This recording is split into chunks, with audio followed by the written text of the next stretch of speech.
இன்னொரு கேட்டிருந்தாரு. நான் ஒரே ஒரு கேள்வி கேட்கிறேன். சென்னை ஏர்போர்ட் மீனம்பாக்கம் ஏன் நீங்க 5 வருடம் கிடப்புல போட்டு வச்சிருந்தீங்க? மேல இருந்து சென்ட்ரல் கவர்மெண்ட் உங்களுக்கு அன்னைக்கே அப்ரூவல் கொடுத்திருந்தாங்க. நீங்க ஏன் 5 வருஷம் அதை சும்மாவே வச்சிருந்தீங்க? உங்களுக்கே தெரியும் பரந்தூர் ஏர்போர்ட் வந்ததுன்னா இன்னும் 5 வருஷம் ஆகும்னு.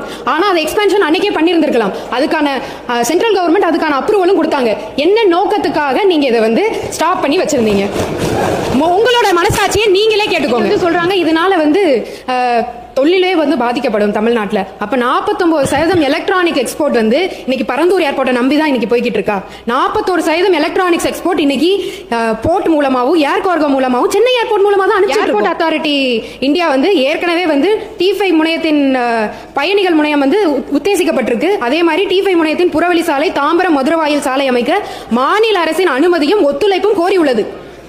நெக்ஸ்ட் 10 வருஷத்துக்கு இது நம்மளுக்கு கண்டிப்பா ஒரு இது இருக்கும். அதே மாதிரி அடுத்து செகண்ட் ஏர்போர்ட் மக்கள் பாதிக்கப்படாம, விவசாய நிலங்கள் பாதிக்கப்படாம, அதே மாதிரி சிப்காட்டும் அதே மாதிரி இருக்கிற மக்கள் பாதிக்கப்படாம, விளைநிலங்கள் பாதிக்கப்படாம, அப்படி இருக்கிற நிலங்கள் மட்டும்தான் கையகப்படுத்தப்படும். நான் எதிர்க்க மாட்டேன். உங்களுக்கு தெரியும், இந்த ஒன்றிய அரசாங்கம் இந்த விமான நிலையம் அமைப்பது, விமானத்தை ஓட்டுவது என்பது ஒன்றிய அரசாங்கத்துக்கு அதிகாரத்துக்கு உட்பட்டது, மாநில அரசாங்கத்துக்கு அல்ல.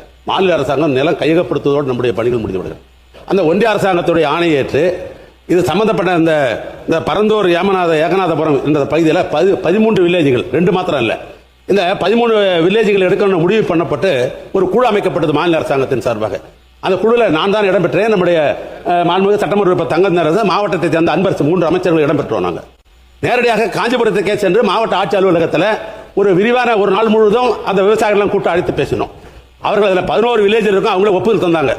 2 வில்லேஜ் தான், ஏகநாதபுரமும் இந்த பரந்தூர் 2 வில்லேஜ் தான் அது ஒப்புதல் தரல.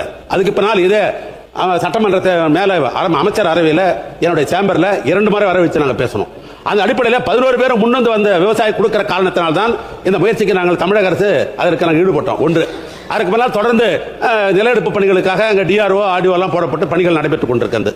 அமைச்சர்கள் குறிப்பிட்ட அந்த வாதத்தை எடுத்துக்கொண்டாலும் கூட ஏறத்தாழ 48-50% சொல்றாரு. இது இல்லாமல் அரசாங்கத்தினுடைய புறம்போக்கு இடங்கள்லாம் வேற இருக்குது, அதெல்லாம் சேர்த்து தான் சொன்னார். கிட்டத்தட்ட 80-90% சொன்னதுக்கு காரணம் என்னன்னா அரசு நிலையம் சேர்த்து தான் சொன்னார். ஒன்று, இப்போ நாங்கள் 2 கேட்க விரும்புவது, ஏன்னா தனிப்பட்ட முறையில் பரந்தூர் விமானமும் ஏகநாதபுரத்தில் ஒரு விமானம் வச்சாக்கா இங்கே இருக்கிற எதிர்கட்சியில் இருக்கிறவங்களா நான் விமானம் ஏறணும், அந்த நோக்கம்லாம் இல்லை.